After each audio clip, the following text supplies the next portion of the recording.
Good evening, everyone. Welcome to Dread Time Stories. I'm your host, Dr. Phobia, and tonight our story comes from the world of creepypastas, more specifically Disney-themed creepypastas. So sit back, relax, and enjoy Disney's Catacombs. So a couple years back, my buddies and I tried to stay in the park after closing time. Our plan was to just take pictures, nothing sinister or anything like that. We just wanted to say we did it, you know?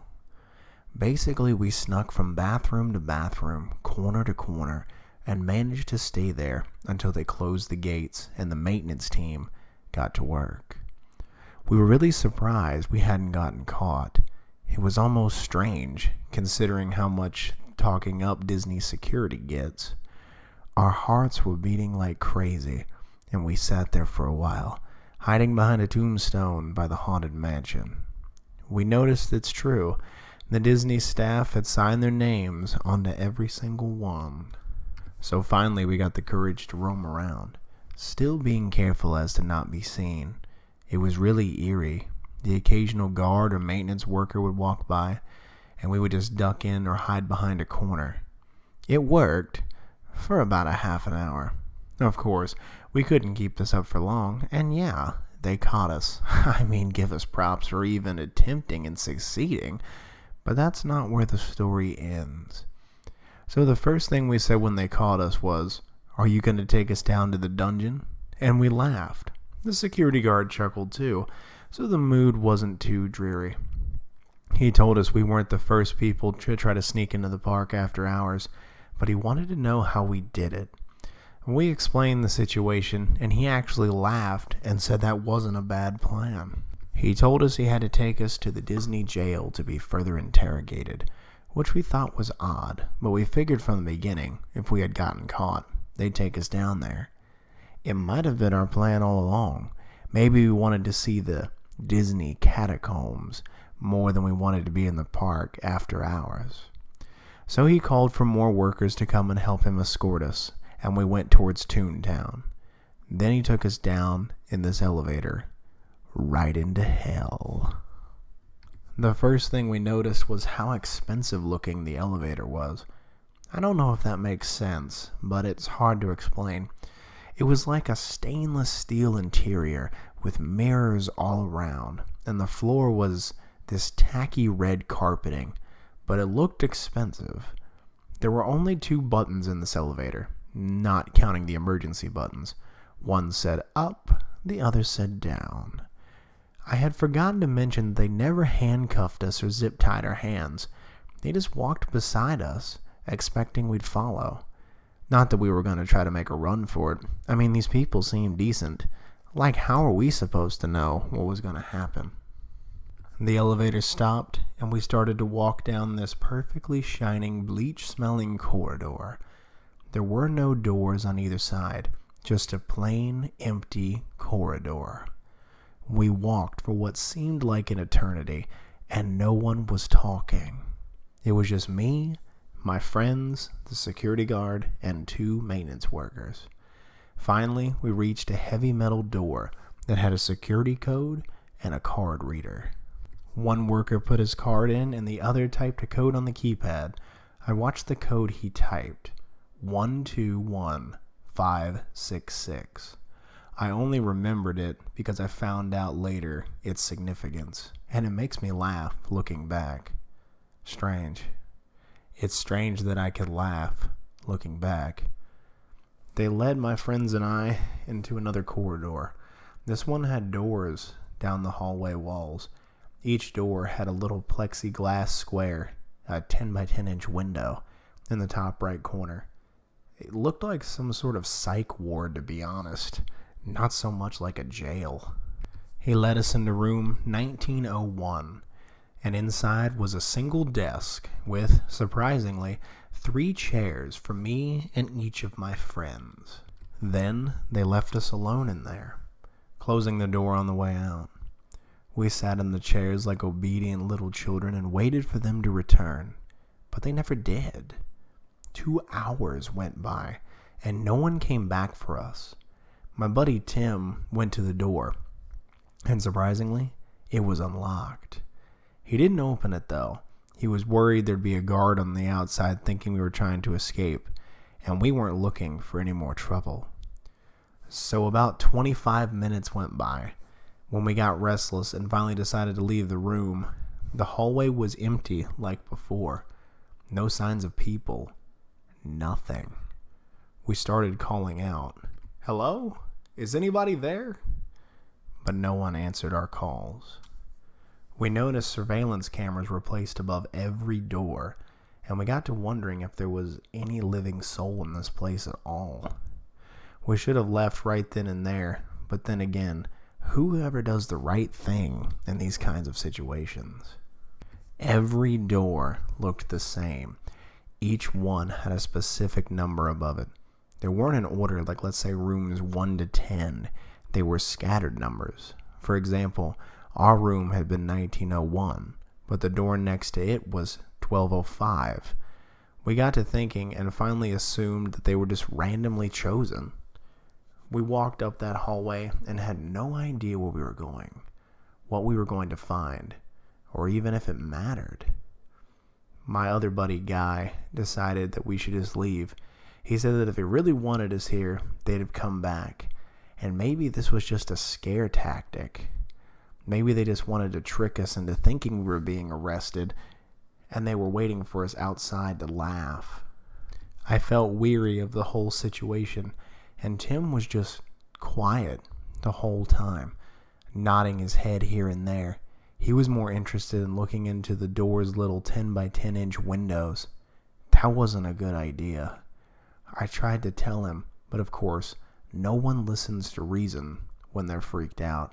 And we were definitely freaked the hell out at this point. The cameras above the doors were capable of motion detection, and they followed us as we wandered down the desolate corridor. A little red light at the bottom of the lens, blinking each second. No noise filled the air, and all we heard was each other's breathing. Then it happened. We had reached the end of the hallway. Unfortunately, the door at the end had another PIN code reader.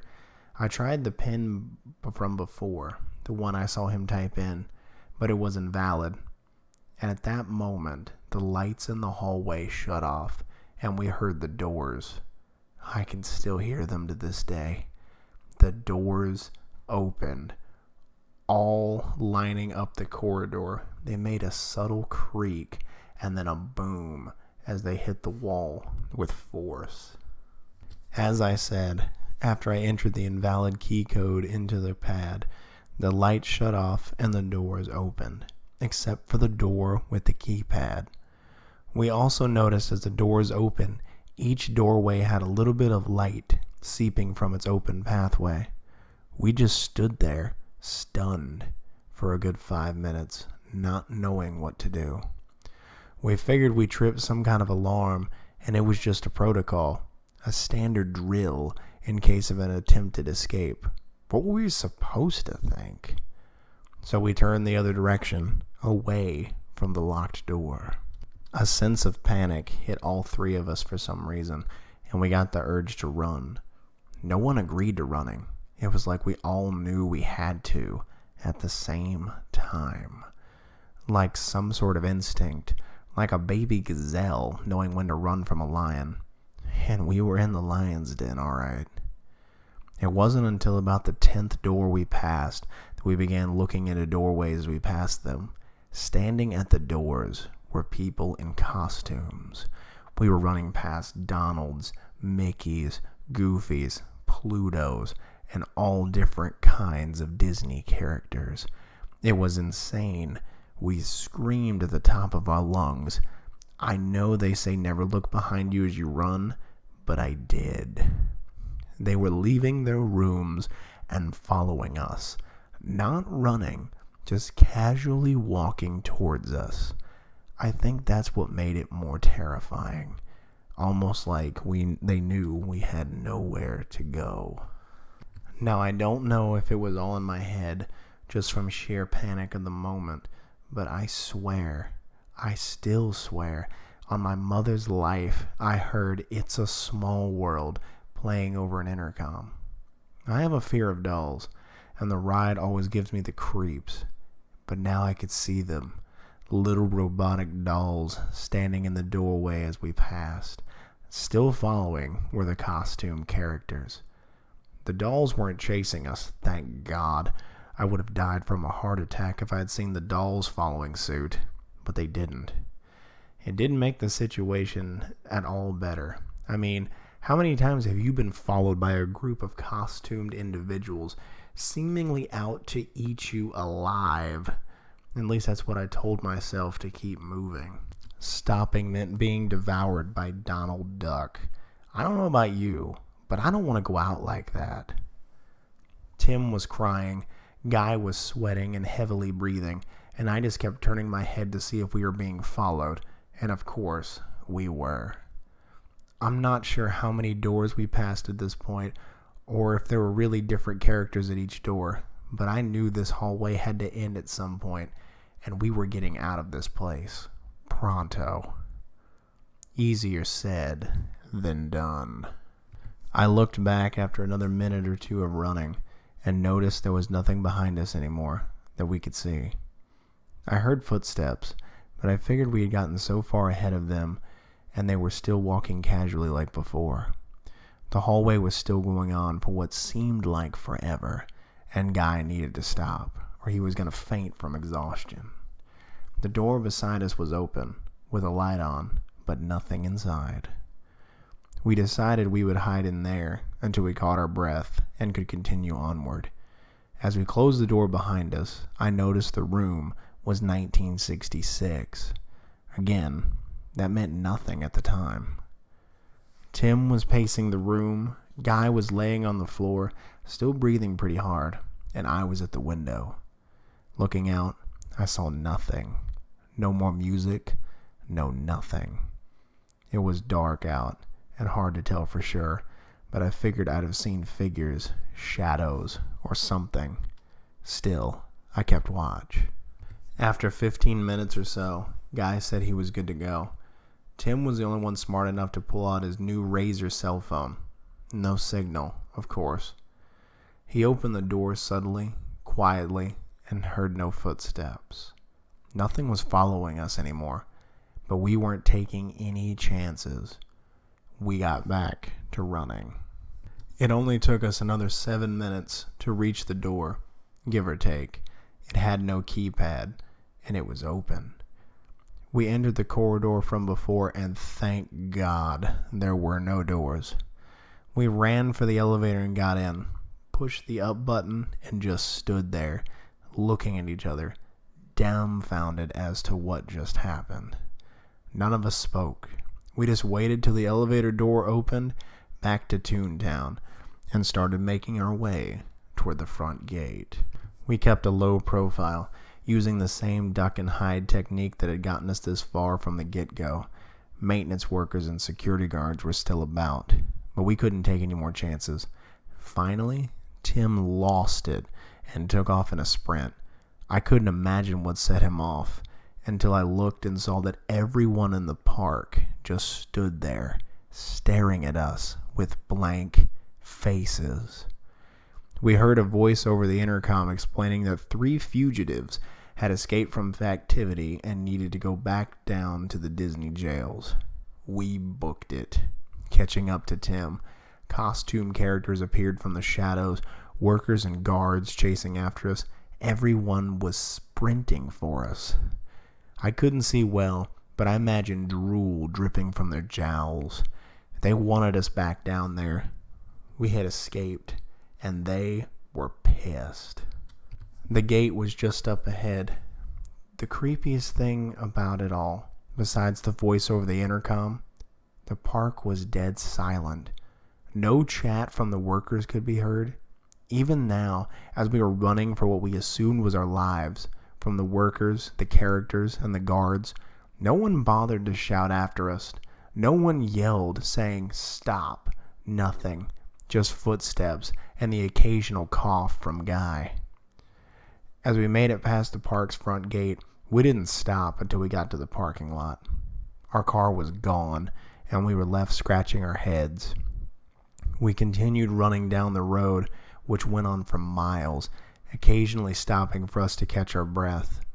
We made it to a little corner store, where we used Tim's cell phone to call a cab. And when it finally arrived, we took the cab back to the hotel we were staying at, paid the fare, and went up to our rooms. In the end, the next day we got a call from the hotel's front desk, so we headed downstairs. There were officers waiting for us. They said that our car had been impounded and we needed to pay the fine. They didn't ask us any other questions, and we didn't bother telling the police anything that happened. Even now, on this random board, people who don't have any reason to disbelieve me don't believe me. So how could an officer of the law be expected to? We didn't bother.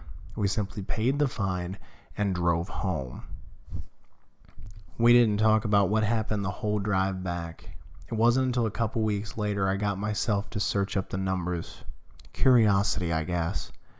As you all know, Walt Disney was born on December 5th, 1901. The room we were in was 1901, and the door next to it was 1205. He also died December 15th, 1966, which was the key code the worker had put in to lead us down the main corridor. What a strange coincidence, I decided.